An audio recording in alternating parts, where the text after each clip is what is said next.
Hi and welcome to another edition here of The Tracker. Now our tracking device is taking us to Mexico. We are not going taco shopping or buying guacamole or anything like that. We are catching up with former Ghana youth star Clifford Aboagye. These days, he plays his football for Atlas Football Club. Yes, Mexico is not the typical place to find your Ghanaian player, but that's why this conversation is interesting, and that's why we're about to find out a lot more.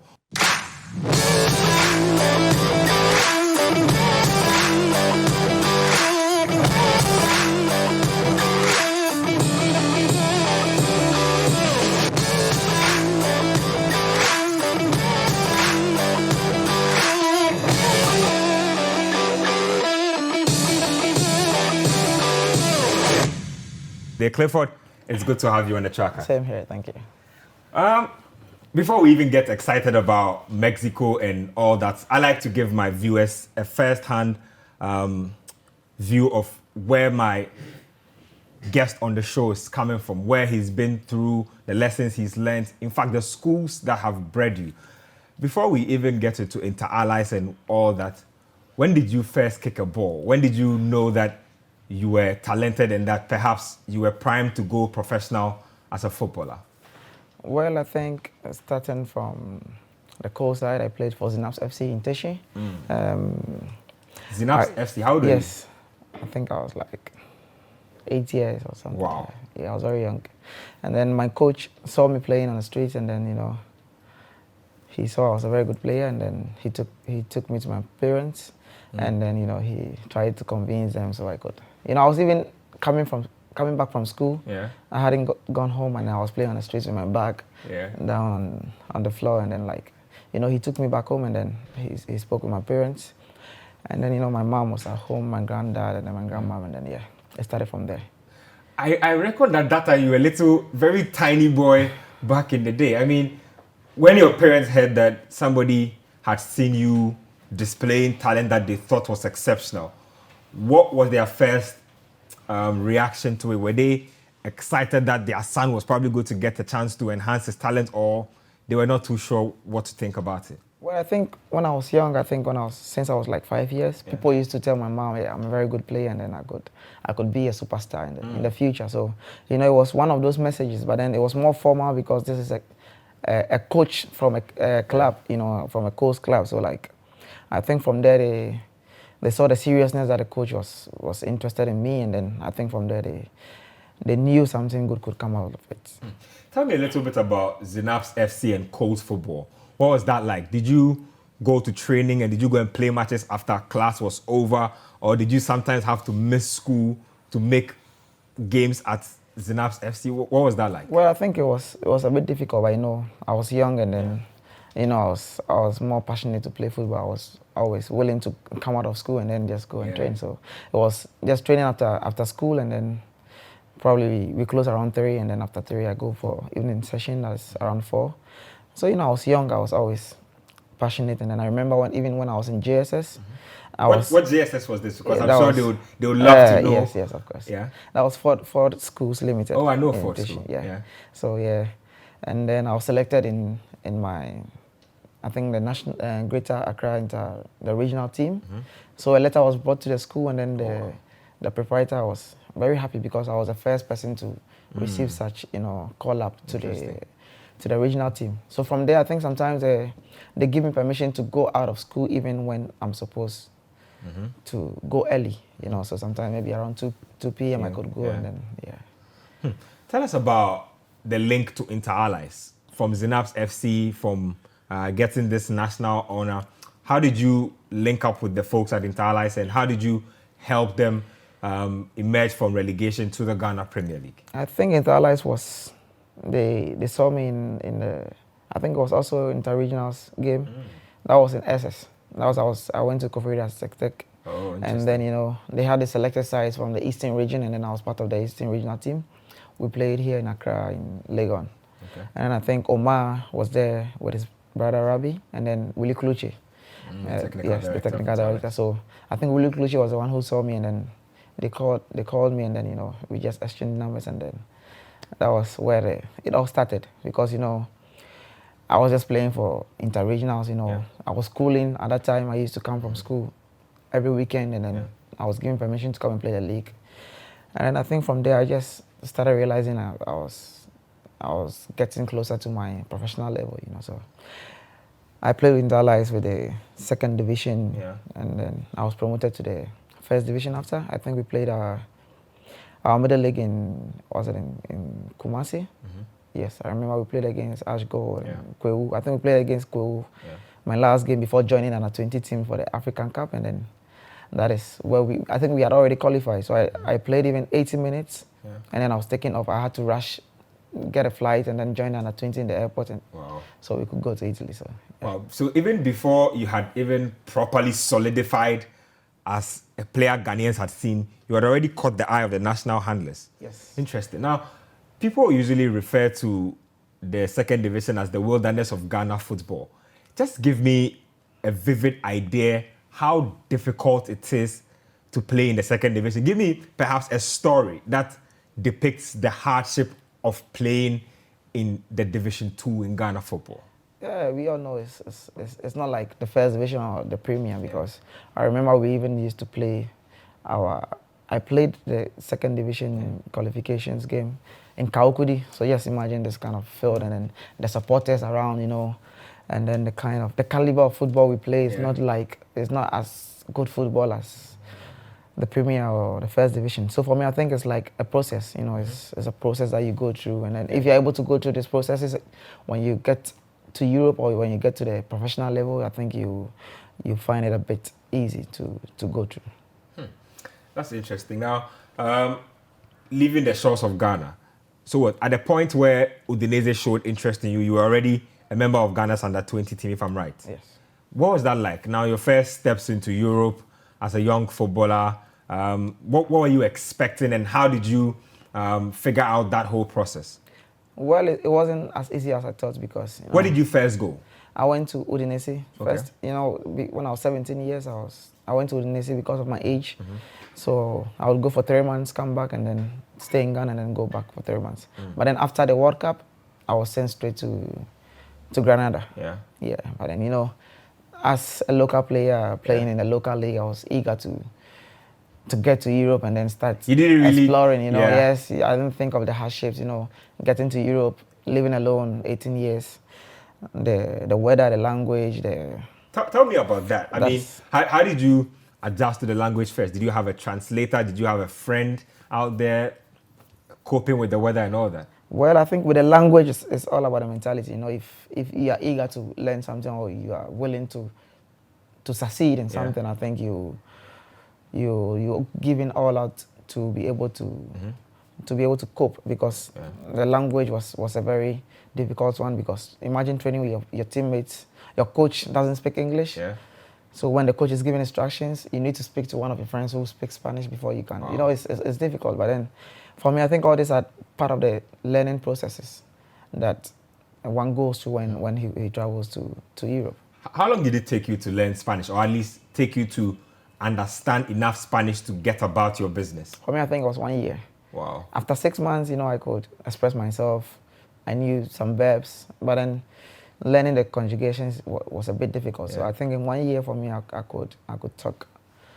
Now, I remember that during your time at Granada, we were always arguing down here about how you literally had done enough to be in the Granada first team, but your opportunities were not coming. Your frustrations out there. Walk us through that process as well. I mean, knowing that you are good enough, you are a star with the national team, but the club side don't think that you should be playing with the first team. Talk us through that. You know, yes, for me, I know the expectations back here in Ghana was very high, and then everybody was expecting me to play in the first team. And you know, even when I went to Granada, I didn't play even in the second team. They took me to the under-19s. Wow. Yes, what was their reason? I didn't know, but then they told me it's a process. Okay. You know. Did you feel disheartened? Did you feel as if they were insulting your football ability? Yes, I felt it, because playing with under-19s was easy. You know, in a game you could score like 3 goals, or I could see that it wasn't my level. But then, you know, I was on loan. I was from Udinese, and then they were the same owners. But then it wasn't like this. Like in Granada was different from Udinese. So like the attention wasn't too much on me, and then they were they were trusting the process. You know, I went to the 19s in December. They promoted me to the second team, and then till 2015, I made my debut, if I'm right, against Sevilla in the first team.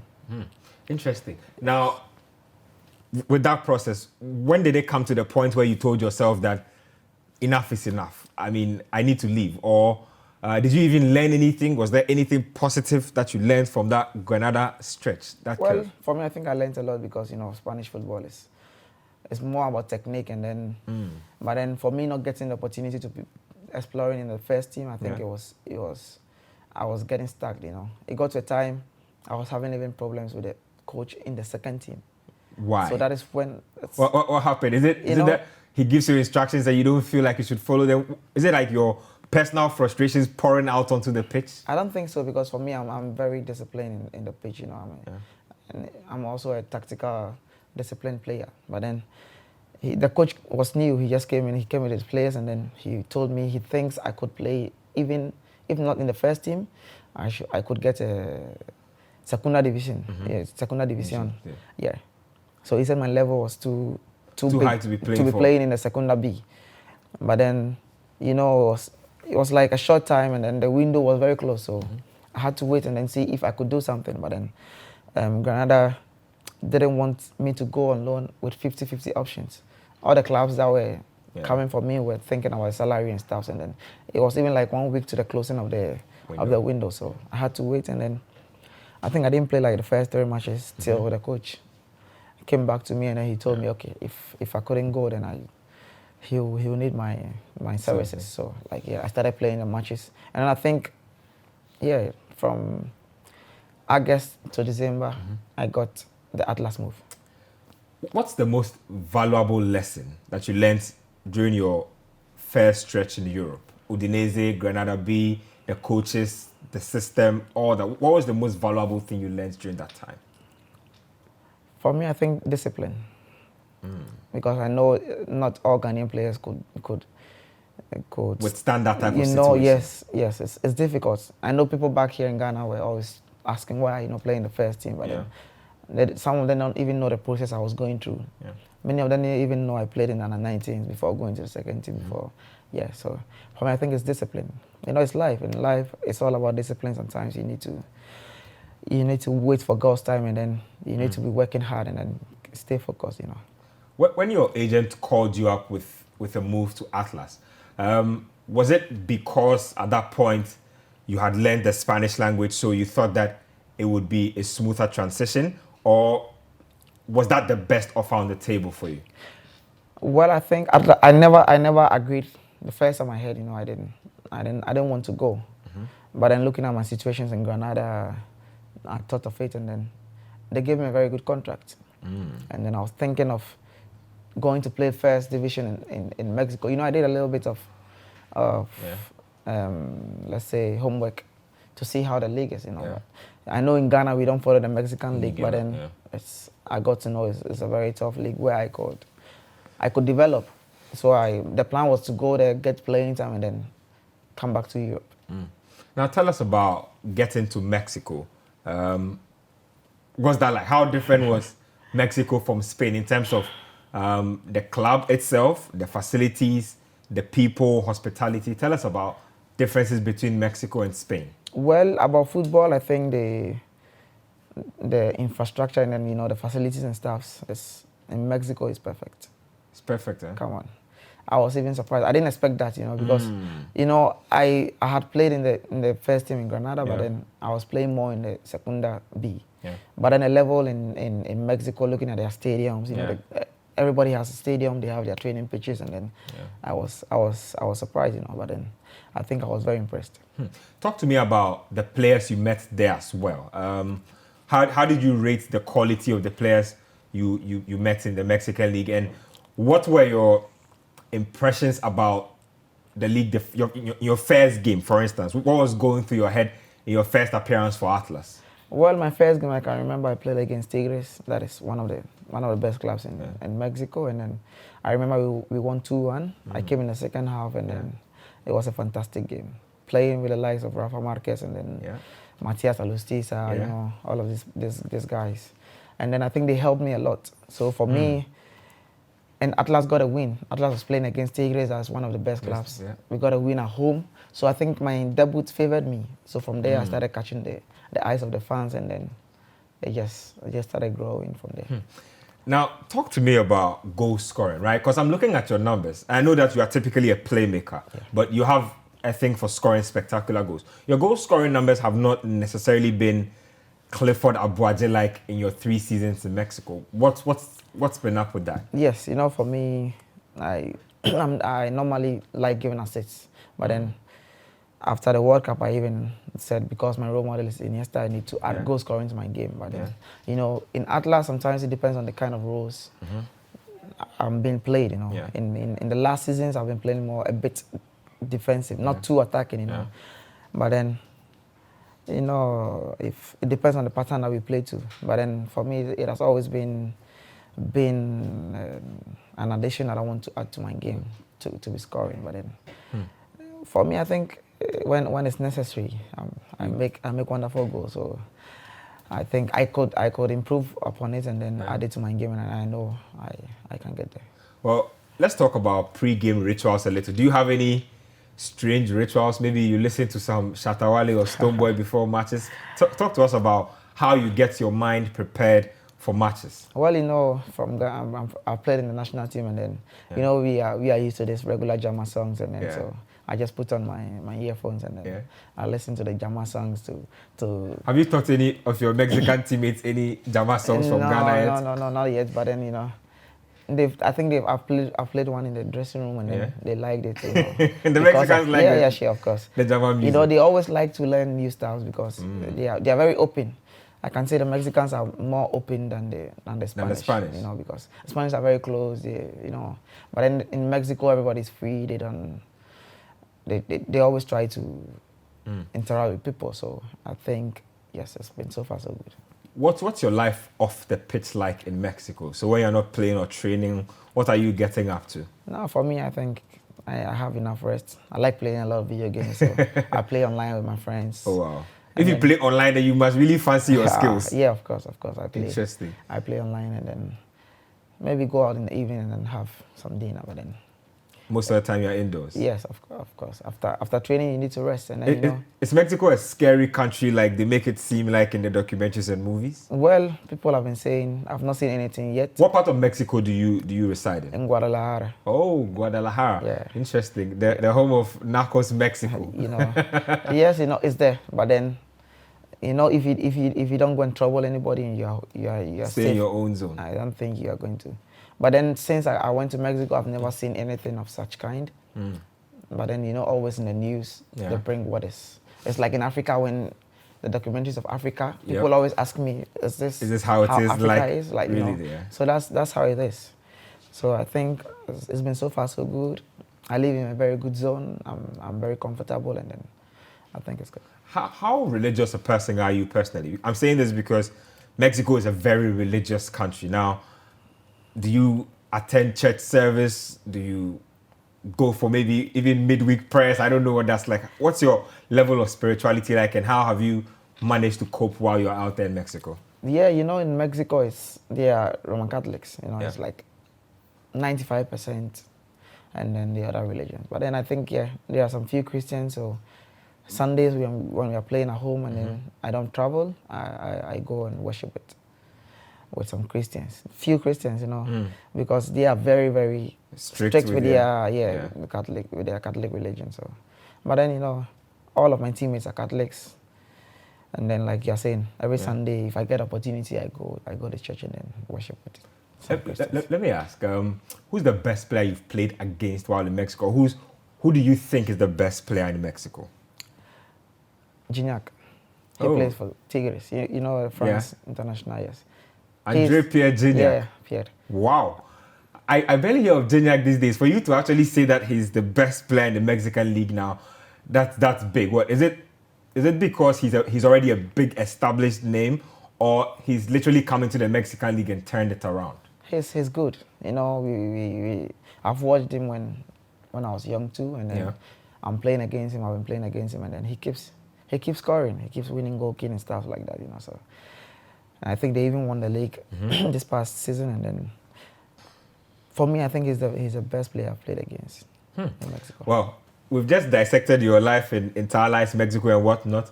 We'll be taking a short break here on the tracker. When we come back, I'll take Clifford back to the under-20s, the World Cup during those days. Messi versus Ronaldo, Paul Pogba, the comparisons, all that. He will delve into a lot more of his life and also what football has brought him to at this juncture. Still watching the tracker here on Citi TV. We'll be right back.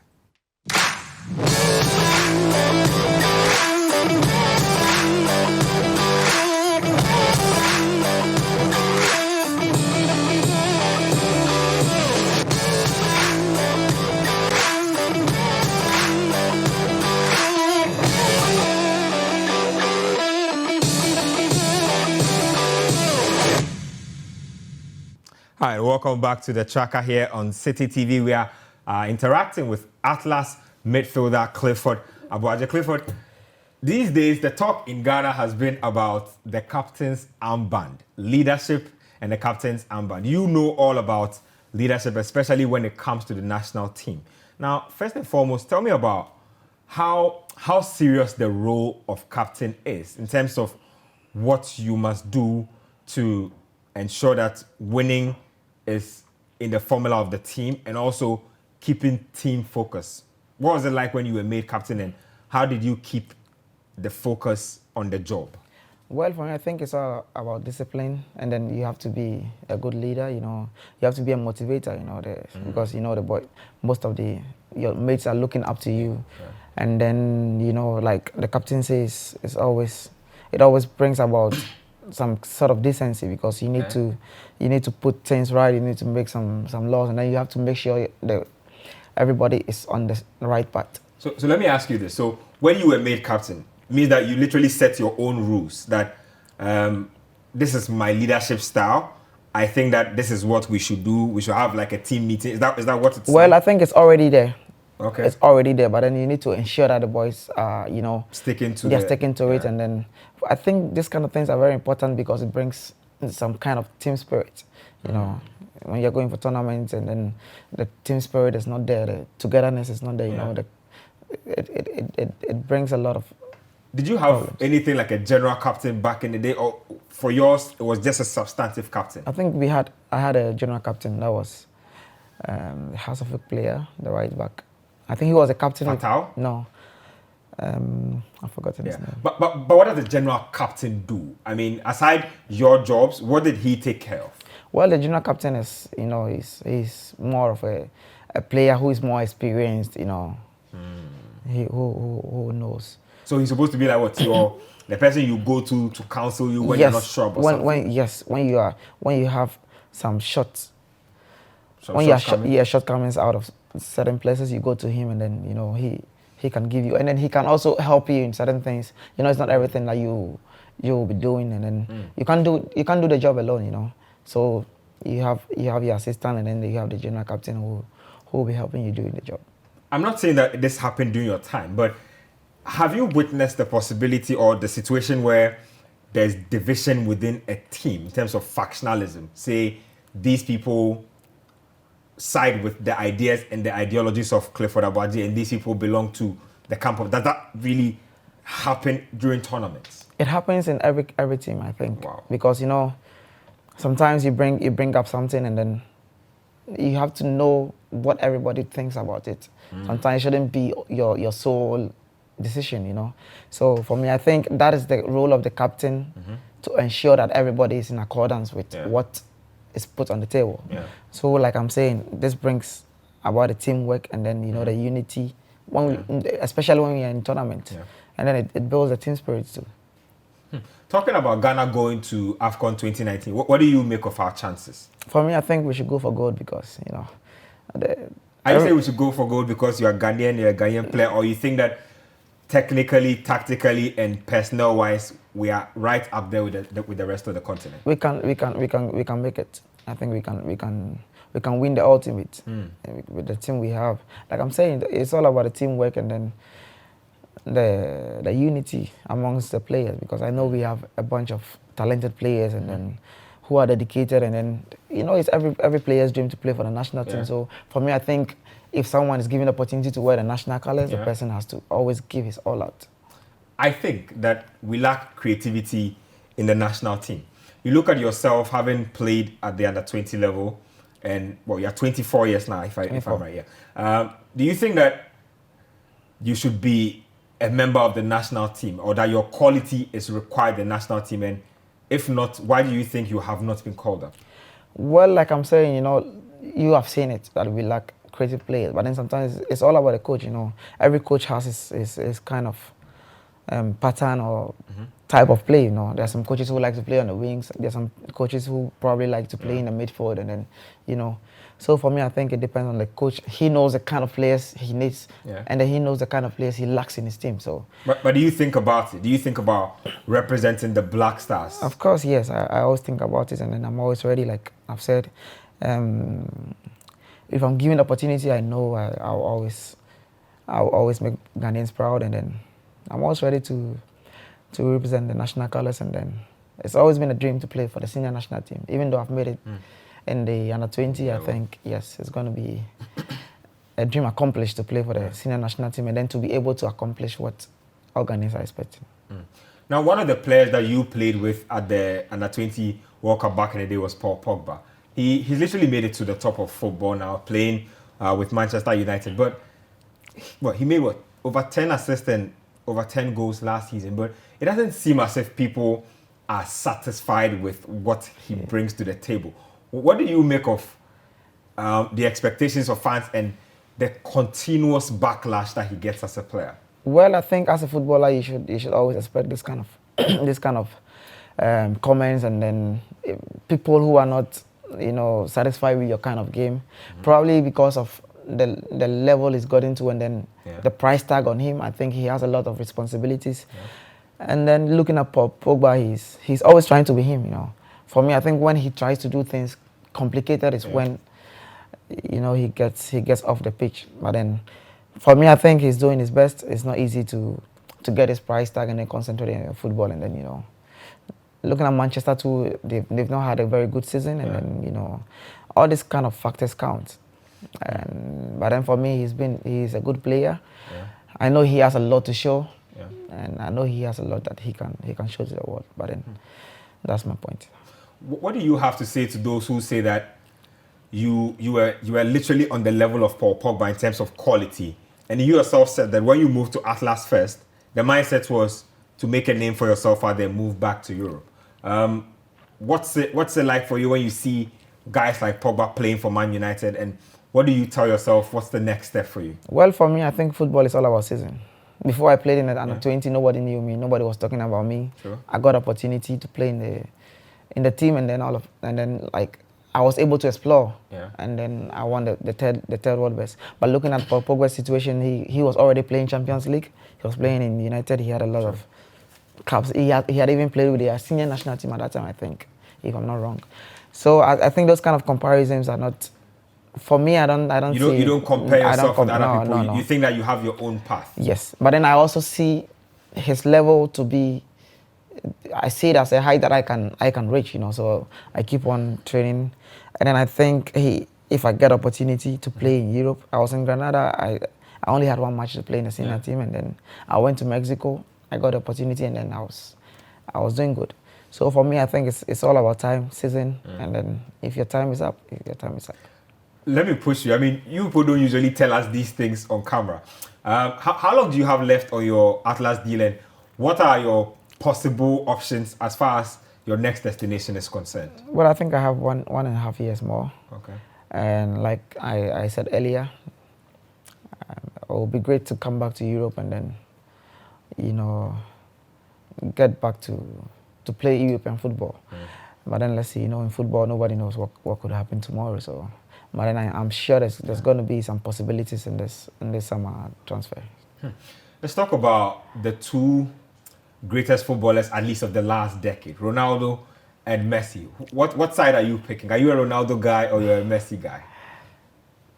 I like Ronaldo, but I love Messi.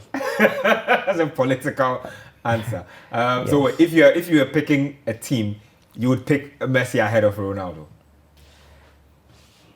No. Not really? All of them will be in. All of But them will then make I your like team. Ronaldo, but I love Messi. What is it about Messi's game? Messi is super talented. Ronaldo works hard for it. And then he's an example for everybody.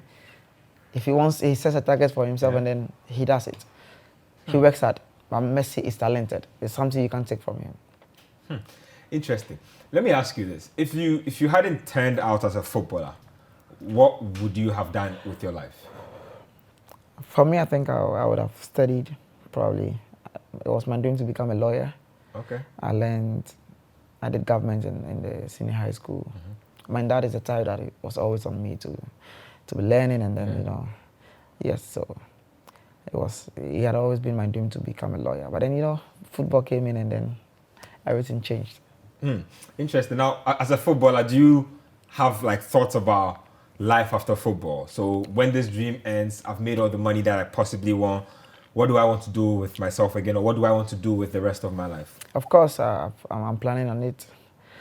In Ghana now, life is you can't say what you want to do because the system is not too too straightforward. So, but then I have few things that I have in mind to do, and I'm thinking of even learning my French because in Africa we have English and French, and polishing my French, and then I'm trying to study some 1 or 2 courses outside the country. Nice. Let's talk about the media generally, right? I know that different players react to the media differently. How have you cultivated your culture for dealing with the media? For instance, when you have a bad game, when you have a good game, when media people walk up to you in the street, like what informs your approach to if I want to speak to this person or I don't want to speak to this person? What informs how you deal with the media generally? Well, I think that's part of the learning process, But then I think dealing with the media, I got to know more about it when I got to Mexico because I was at that level that we were always interacting with the media and then all this kind of stuff. But then as for all those comments and stuff, you need to deal with it. Sometimes you need to concentrate on your football, and then for me, that's how I deal with it because I try to take the bad comments as a motivation and then to keep on pushing because Mexicans are very football oriented. They love so and playing in a club like Atlas who has one of the best supporters in Atlas. I think we are like the 4th best attendance in the stadium. Wow. And so the kind of pressure we have when we lose. It got to a time we were losing matches consecutively, and then it's not easy. But then you need to. I think all this that's what I mentioned earlier on. It's part of the learning process. When you come back home to Ghana, right? What's it like for the children in Teshi? What's it like for them to meet Clifford Aboagye? How is your relationship with the neighborhood and the suburb that you came up in like? Yeah, for me it's been the same since 2013 because I like being around with people. People love me, and then I don't want to like change. Sunday Stars. Of course, for me, I always.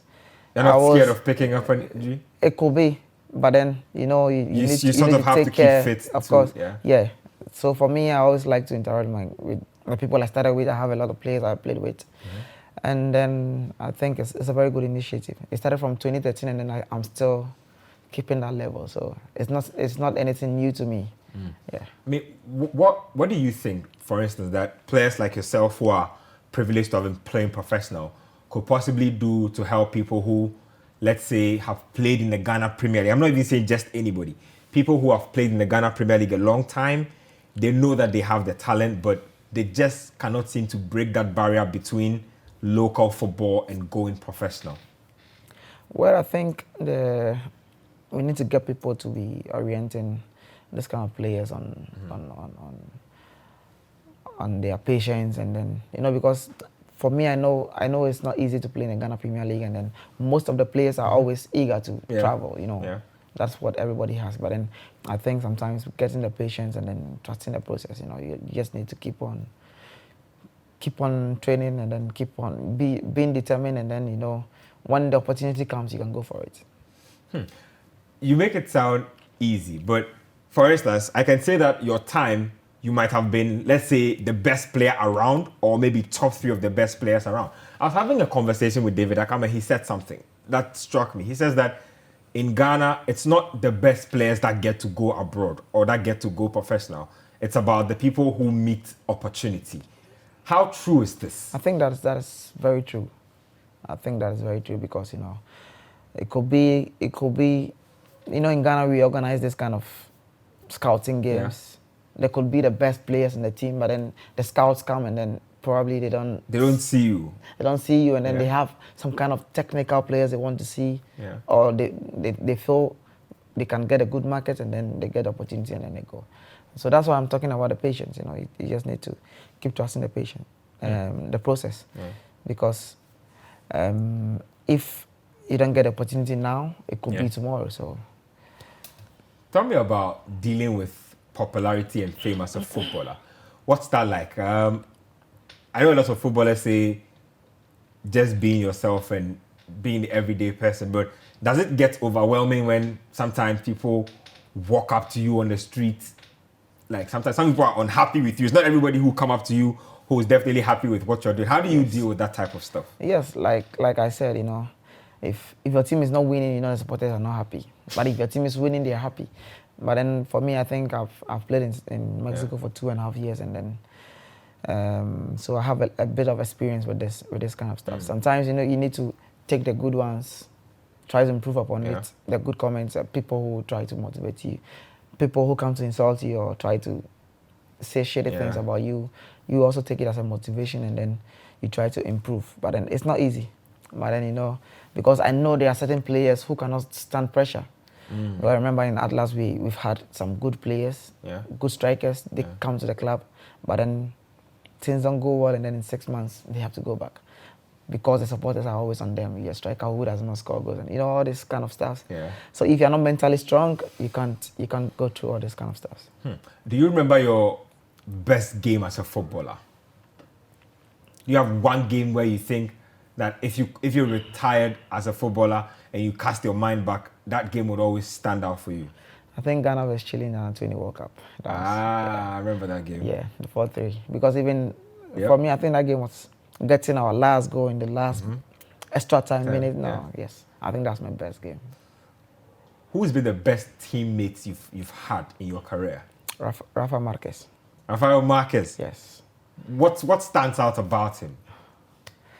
He's exceptional. I don't want to say a lot, but he's exceptional. Yes.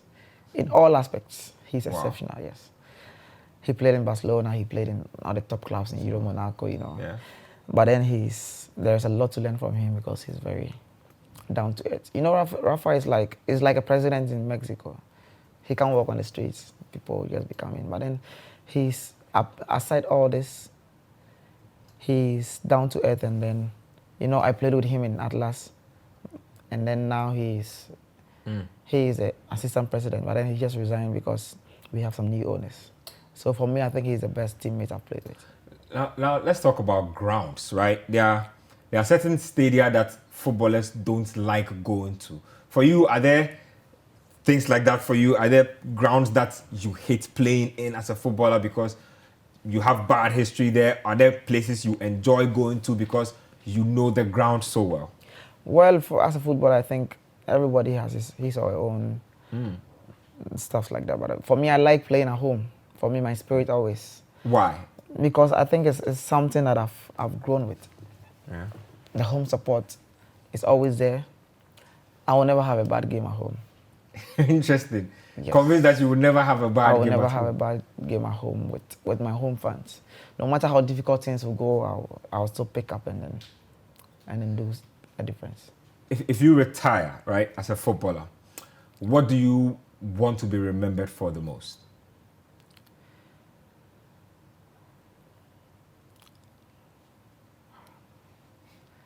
I think making an impact in the senior national team.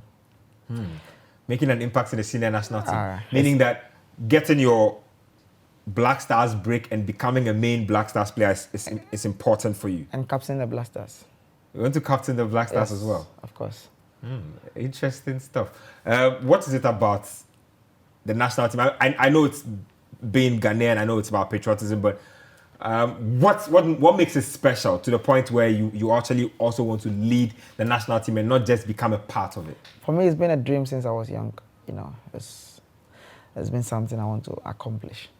So I know it will come to pass. I believe strongly.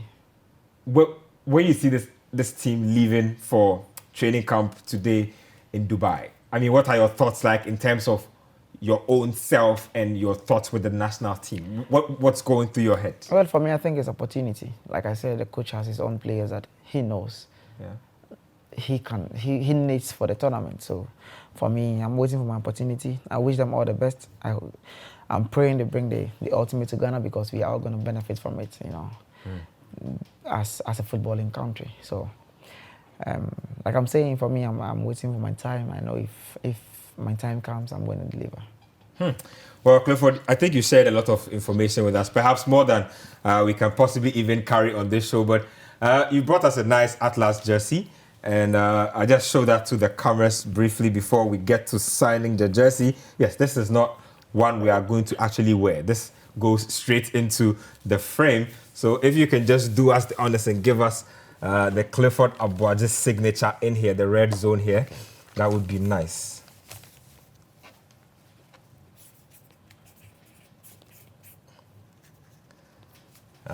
Nice one there. So, yes, Clifford Aboagye signs the Atlas jersey, the number 10. The tracker here, exclusive. Nice. Clifford, it's been absolutely amazing speaking to you on the tracker.